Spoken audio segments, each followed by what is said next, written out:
Hello and welcome to your weekly horoscope for week commencing the 9th of May. You can watch these in relation to your ascendant or your sun. The choice is yours.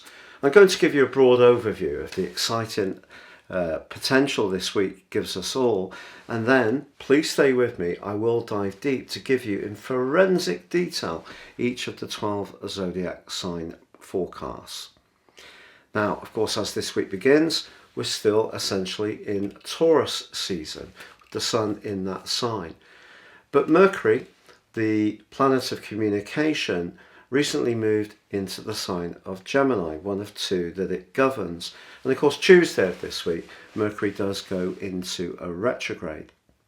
Now, we all know that Mercury retrograde can be a time when some of the things that we rely upon around technology or communications can sometimes be a little bit unreliable.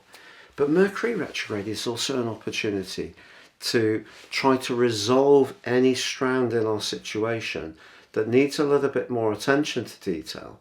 So we mustn't see it as just a negative thing. It does bring opportunities too. But if you have been finding that communications generally or nervous energy have felt lower since the 26th of April, it may be because that was when the pre-retrograde shadow period began.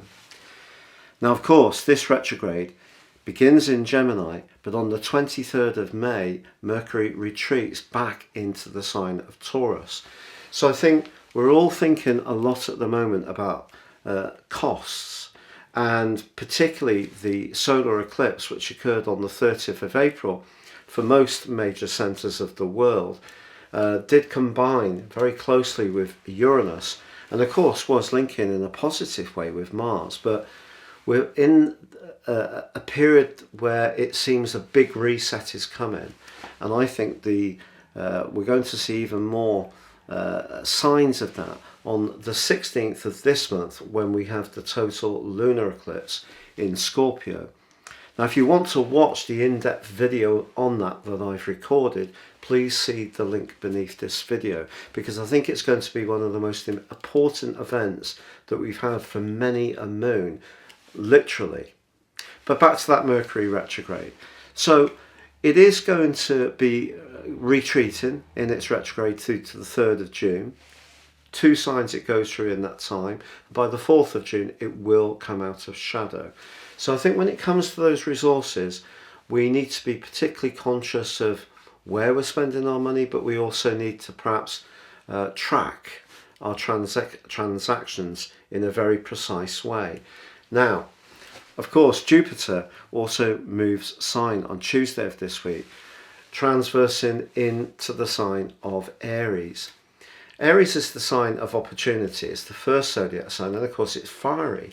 Jupiter has been making its way through the sign of Pisces, and last year it travelled through Aquarius as well. This year we've got a repeat of that. It's a bit unusual, you know, because Jupiter usually pretty well takes 12 years to go through its cycle, 1 year per zodiac sign. So we've had 2 consecutive years where we have 2 zodiac signs that Jupiter is impacting upon.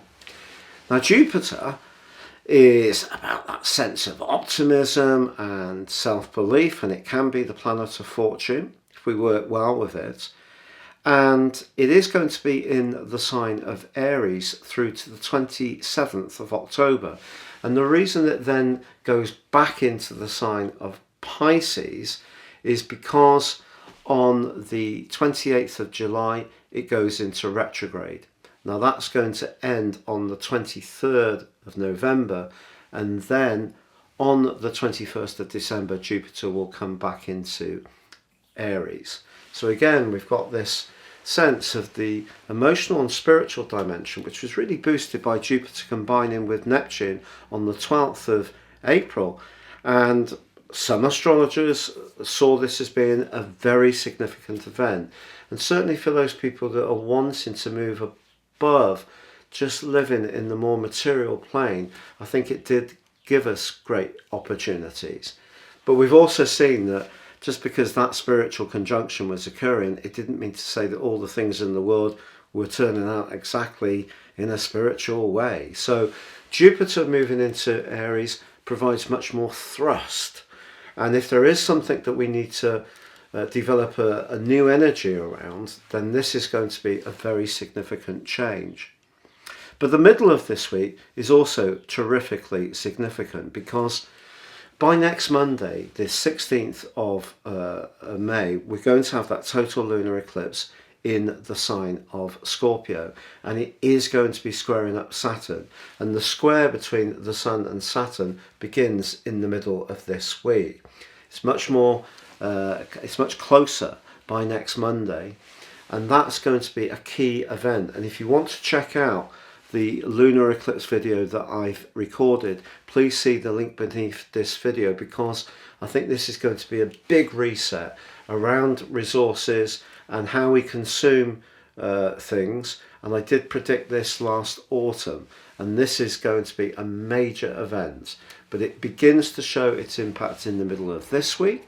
And the Sun also forges a rather enchanting link with Neptune, so we have two counter influences. How we're all connected, Saturn in Aquarius, especially around our values or money, becomes an issue in the middle of the week with the Sun square to Saturn, which can be very restraining and lowering of physical vitality. But the Sun's link to Neptune suggests there's another way. You know, if we can move beyond just thinking about what we earn, status, the size of our car, all this kind of stuff, then there's a lot to be gained. Now also, on Friday through till the end of the week, Mars does combine with Neptune too. This is a trickier combination, to be honest, because when Mars and Neptune are together in a more challenging 8th harmonic aspect, square, conjunction or opposition, there is the potential for distortion in a more nefarious way. So we mustn't kid ourselves about anything. Self-illusion could be one of the outcomes of this particular influence, or we could encounter someone who's not very honest, yet there may be something about them that we find very attractive, even in a sexual context. And yet, despite the retrograde to Mercury, it does meet up in a gorgeous link with Jupiter towards the end of this week. And also Venus is in a semi-sextile to Uranus towards the end of this week. And ironically, Saturn is in a semi-sextile with Neptune later this week as well. So there are opportunities this week, especially Jupiter moving into Aries. If we can invest our energy into an arena or a strand which inspires us, Jupiter can egg us on. But with Mercury retrograde, we need to be aware of the details, but we also must see the opportunities to revisit, recalibrate, repair, renew that the retrograde does provide us with.